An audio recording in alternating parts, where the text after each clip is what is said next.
Good morning. Good morning to everyone, both here in person at Westside Unitarian Universalist Church and to those of you who are joining us on YouTube. My name is Linda Phippen, and my pronouns are she, her, hers. As a member of the worship committee, I will be assisting with today's service. Westside is a community that welcomes all people, regardless of their specific faith or their chosen spiritual path. And we are happy to have you with us this morning for this Boxing Day service. If, like me, you've never lived in a country that kept its ties with the British Empire, you may be wondering what Boxing Day is all about. Something to do with prize fighting seems unlikely, but maybe packing up your Christmas gifts to carry them home? Anyway, today our minister, the Reverend Carol Baudot, will be clearing up these mysteries. A few minutes after today's service, we will be having a Zoom coffee hour. In order to attend the coffee hour, you'll need to log off of YouTube and log on to the Zoom session. And the Zoom link is in the Westside newsletter below where you found the YouTube link. Before we begin the service, we do have a few announcements. The Thursday evening conversations are continuing. They run on Thursdays from 6:30 to 8 p.m. and address a variety of topics. Just keep in mind there will be no Thursday session this coming Thursday, December 30th. They will, will resume on January 6th. There's another adult RE session that's been run on Tuesdays from 6 to 7:30. It's Christian Roots Forming Branches. I'm sorry, I'm going to miss the title on that. But it will be, just keep in mind, it's going to move to Wednesdays at 6 p.m. starting in January. The second Monday lunch, for which everyone is welcome, the next one will be on January 10th. It will be at 11:30 at the Firebirds Wood-Fired Grill on Kingston Pike in Knoxville. We do have book club continuing. Our next meeting is going to be Saturday, January 22nd at 10 a.m. via Zoom. The books that we're reading are Islands of Abandonment, Nature Rebounding in the Post-Human Landscape, and The Shaman Sings, which is a fiction. The other book is a nonfiction. We continue to look for volunteers to be greeters and safety volunteers. We've always had a group of people that are willing to do this, and we can always use some more. If you have interest in doing that, you can contact Jerry or Alice Thornton, and their contact information is in the newsletter. And I think that's it for announcements.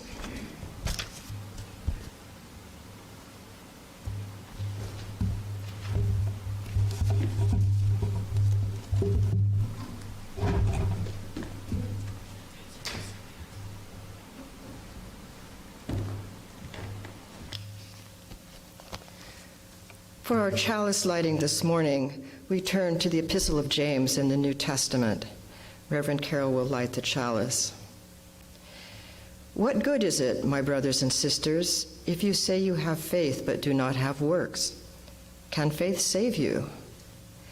If a brother or sister is naked and lacks daily food, and one of you says to them, "Go in peace, keep warm, and eat your fill," and yet you do not supply their bodily needs, what is the good of that? So faith by itself, if it has no works, is dead. Show me your faith apart from your works, and I, by my works, will show you my faith.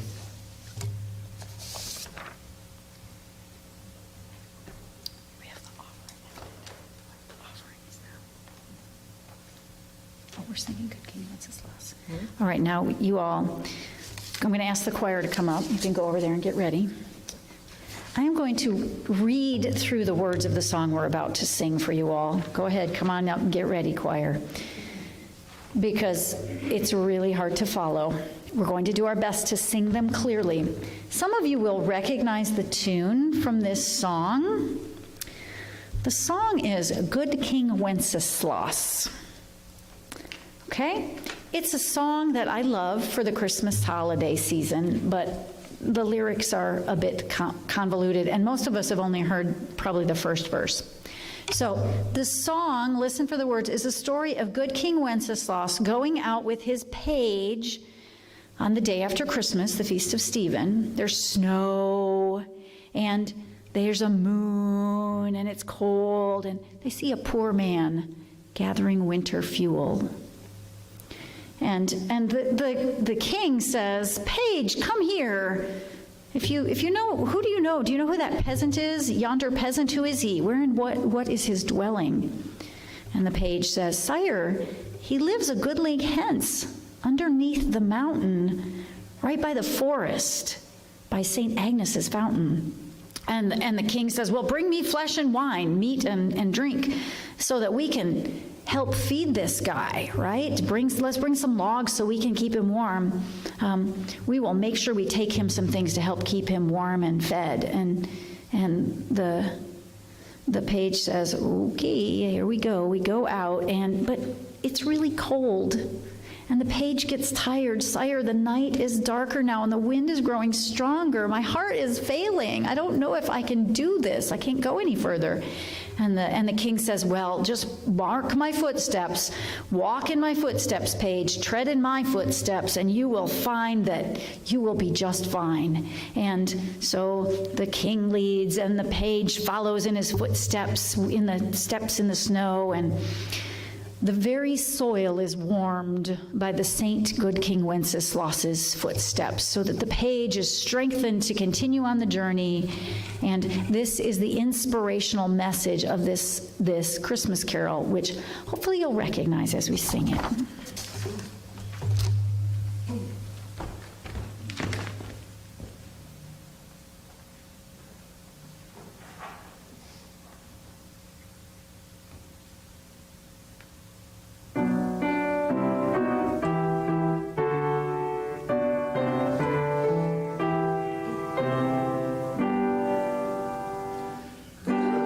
Wenceslas looked down on the feast of Stephen.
We now will accept an offering, the blessings, if you will.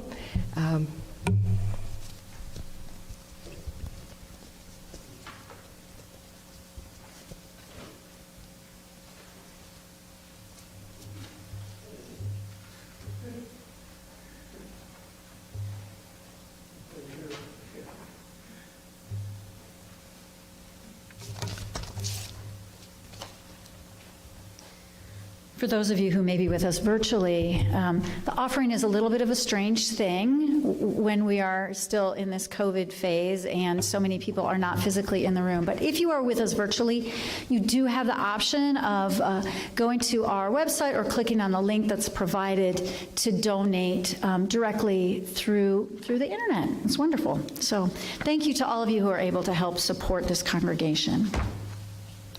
All right, so the last line of that song is, therefore, Christian men be sure, we were talking earlier, the choir and I were talking about, well, if you're not a Christian or a man, do you still get to be generous? The line says, therefore, Christian men be sure, wealth or rank possessing, ye who now will bless the poor, shall yourselves find blessing. So Boxing Day is a tradition of generosity, not to our own families or to the people closest to us, but to others following on Christmas. This particular song, Good King Wenceslas, has always been one of my favorite Christmas songs, but I've literally only known the first verse because I like the melody.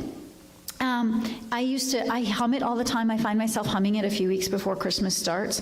But there's a fascinating story tied to this particular hymn and all the many things that lead into it. So I am going to try to tell you just some of the things that go into this hymn, which gives us a little bit of clue of the history of Boxing Day itself.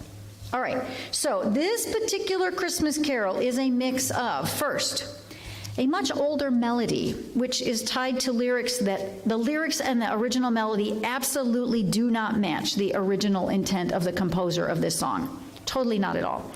The lyrics are designed to honor a 10th century Bohemian duke whose assassination by his murderous brother gave rise to a cult following and later a posthumous designation of king by a Holy Roman Emperor.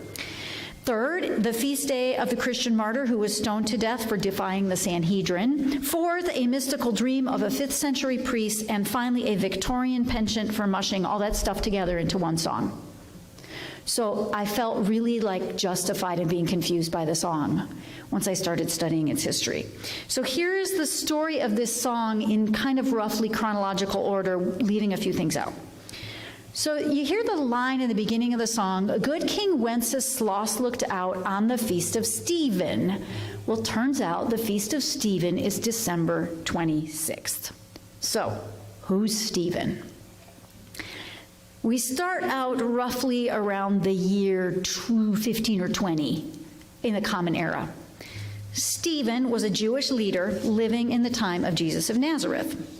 We learn in the Acts of the Apostles in the New Testament that he was appointed with some other Jewish deacons by Jesus's apostles to help distribute food and charity to poor members of the early Christian community.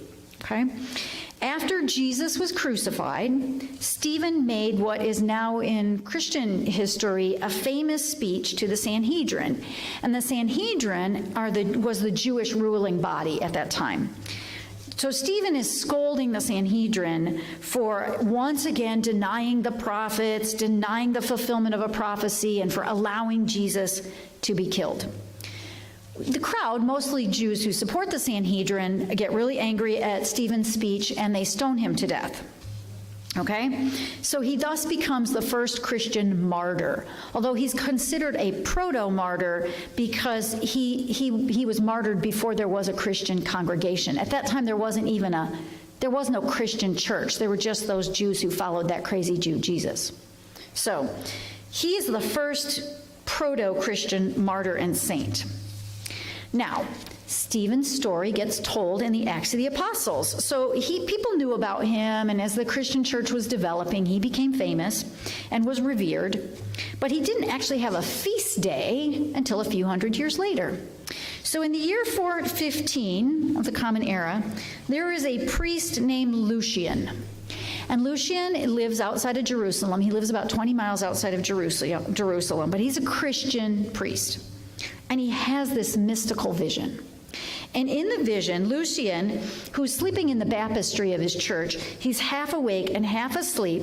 He has this vision of another character from his cohort from the Acts of the Apostles, Gamaliel.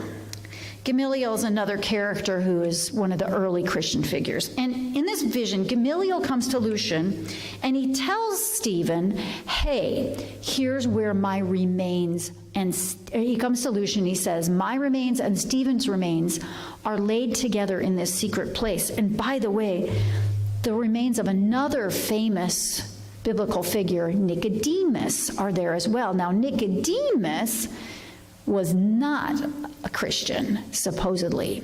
He apparently secretly converted, but Lucian didn't know that.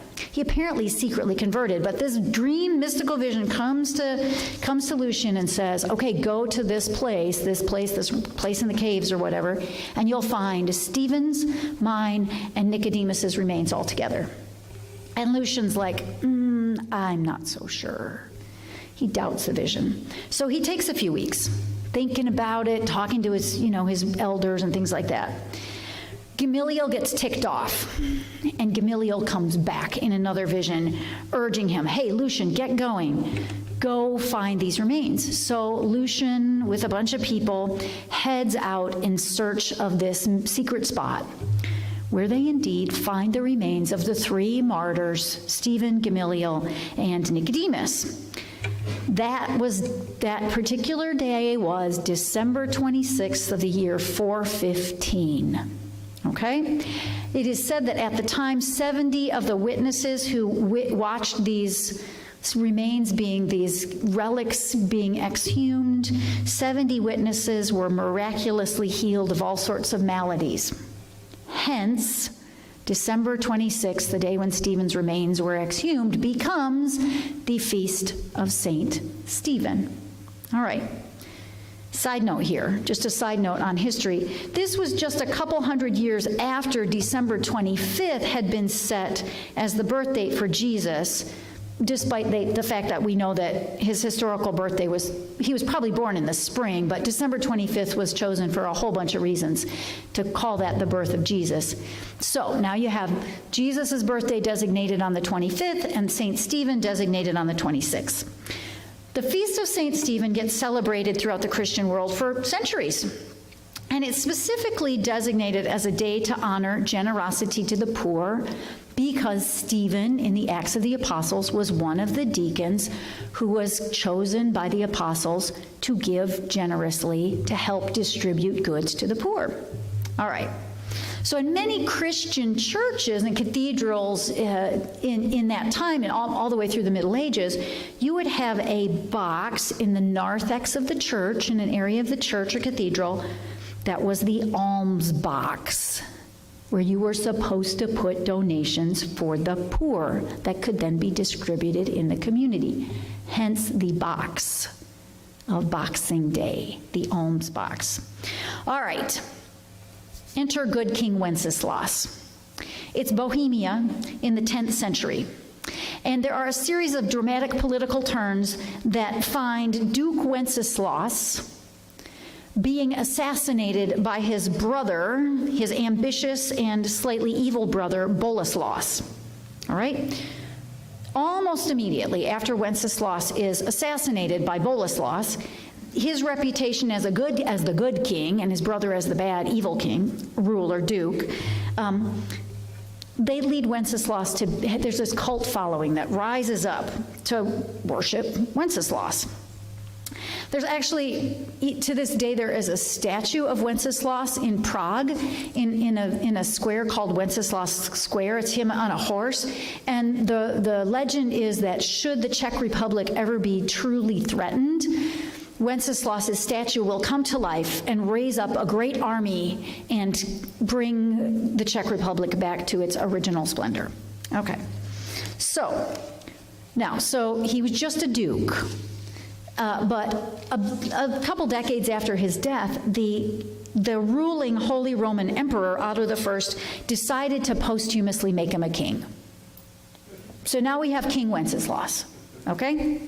So you can see, now, Wenceslas and Stephen have a few things in common. They're supposedly good men, good leaders who were known for being kind to the poor, and they were both murdered by villainous, hungry, power-hungry opponents, right, who disliked them. They have reputations for being generous and kind, and particularly kind to the poor. And they are saints who inspired cult followings. But now we get to the song itself.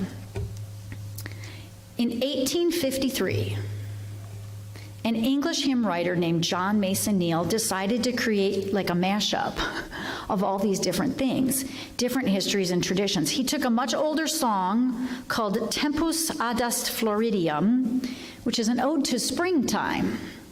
Okay? It's an ode to springtime. He took this song and wrote the lyrics that we just heard about Wenceslas's story. So Wenceslas's story, we have them out in the bitter, cold, freezing, awful, snowy day with the blustery winds, helping this poor man gather fuel because he's starving. But kind of the height of irony of all this mashup of all these different things is the song, the original song, is actually an ode to spring where all the imagery is melting snow and grass poking up and flowers bursting forth and warm breezes, right? But so that's not what we have in our current version, right? We have this hesitant page who wants to get back inside where it's warm because he's so cold. All right, so this is what I would call the height of syncretism. Syncretism is a term that we don't talk about very much, but is very much what our cultures are based in. Syncretism is the amalgamation or the mixing up and the smooshing together of various cultural elements, often religious elements, to make something new. So we have all kinds of syncretic traditions and rituals and holidays without having a clue about their origins. Christmas itself is a syncretic holiday. It's a mishmash of Roman and later pagan religious holidays and Norse things going on, and then we've got the Christian traditions on top of that and the secular on top of that. This particular Christmas carol is a great example of syncretism. And so now we add in the last piece, which is Boxing Day. All right. This tradition's evolving. We've got this tradition of the Feast of St. Stephen being a day that you put alms in the alms box for the poor to be distributed, right? And at some point, somebody starts calling it Boxing Day. Good King Wenceslas, who was actually a duke, goes out on the Feast of Stephen to demonstrate the highest values of these two mythic men's lives: generosity to the poor and this sort of saintly leadership, okay? So December 26th became known as a day for being good in our community, demonstrating good values in our community, and giving things to the poor. All right, so the way the tradition has been practiced in many cultures, particularly as Linda was mentioning, cultures affected by British colonial culture, it might mean that if you were an employer, you would bring gifts to your employees on that day, or you would go out and give gifts to the poor people in your neighborhood, or go down the street to your neighbor who you knew was struggling and bring them things, right? You see this mirrored in Charles Dickens' A Christmas Carol, when he brings the feast to Tiny Tim's family, the poor family. You see that echo of that same tradition. Okay, so we now have a truly modern twist on Boxing Day now. Boxing Day has sort of become a second Black Friday in modern culture. It is, in fact, considered a shopping holiday. So it's highly ironic. There are many things that are highly ironic about this.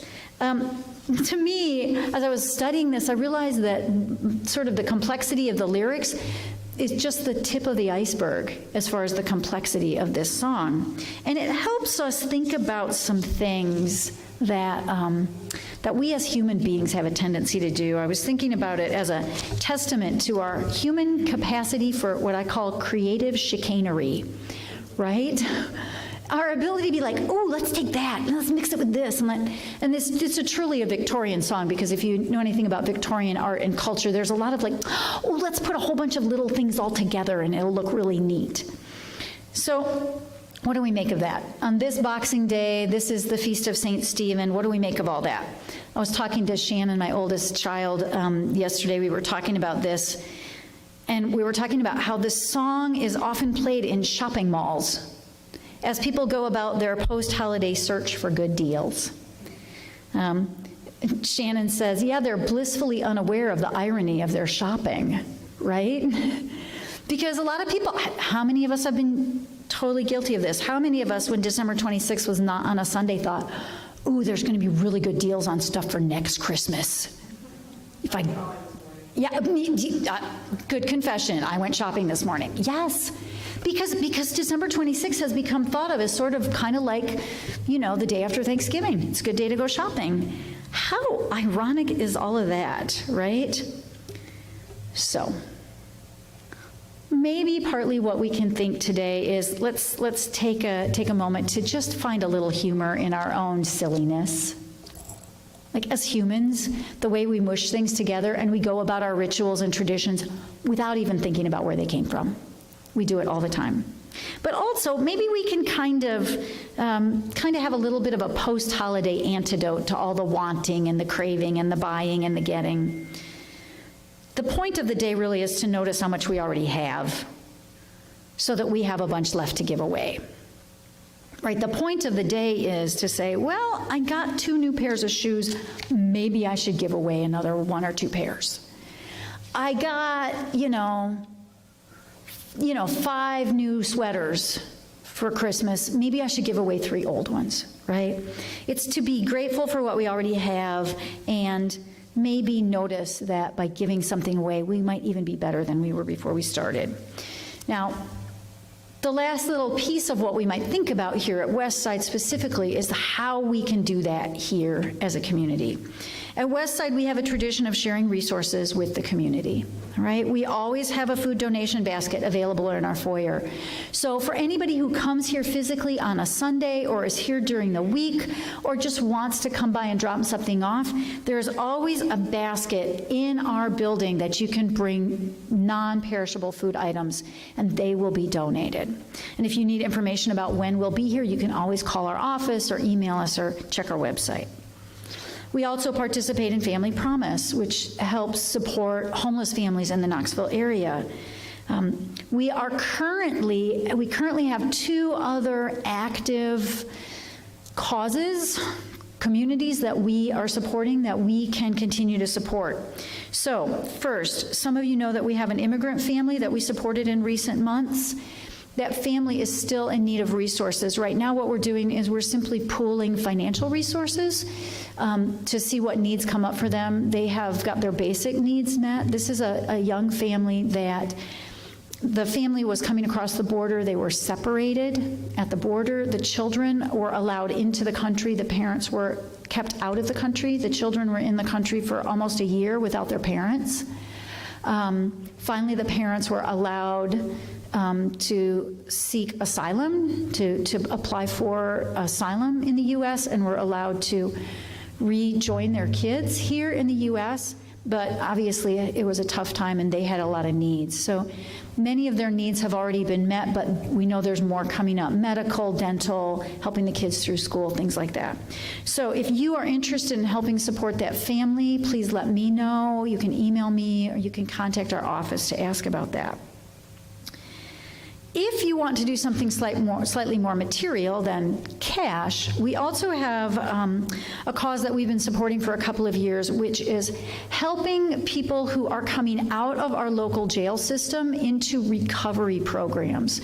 A huge number of people go into our jail and prison systems because of substance abuse and addiction problems. And when they leave the jail or prison system, it's very difficult for them to re-enter society effectively because they go in, Sometimes they go in the middle of summer, and when they come out, all they have is the pair of shorts and t-shirt they were wearing when they went in. So they need supplies. They often need clothing. They often need material goods. So we've been working with this program for a number of years through the Knox County Sheriff's Department, through one of their addictions and substance counselors, Samantha Monday. And currently, I spoke with her yesterday, and she said what they need currently is pants, lots of pants. Men's jeans with waist sizes 30 to 36 and lengths 30 to 34. Women's jeans, basically pretty much any size. And sweatpants. Sweatpants are the ultimate Christmas gift, the ultimate donation gift. Not smalls, but mediums, large, extra larges. If anybody wants to, if you want to go out Christmas shopping, post-Christmas shopping, Boxing Day shopping, think about picking up something in those sales that you can then donate to people who are needing it. So you can drop items like that off here on a Sunday morning, or you can contact us and let us know when you want to come by, and we'll make sure to arrange for someone to be here so you can pick that off. You can drop that off and we can pick it up from you. So I invite you to take just a moment and ask yourself what holiday tradition means the most to you. What actually means the most to you of this weekend and the coming week, because many of us, the holiday kind of goes on through New Year's and the coming week. We don't stop to think as much as we might about where these traditions come from. Let us think about what the traditions actually mean and how we might actually share back with our community. I want to wish you all a happy Boxing Day. Remember that it's not about bickering over, who gets the remote control on the TV. It's not about that kind of boxing, as Linda said. It's not about that. It's about putting alms in the alms box. So I'm going to extinguish our chalice. As I extinguish our chalice, I invite you to remember that the light that we create here, the reflection we create here, is meant to go out into the world carried by us.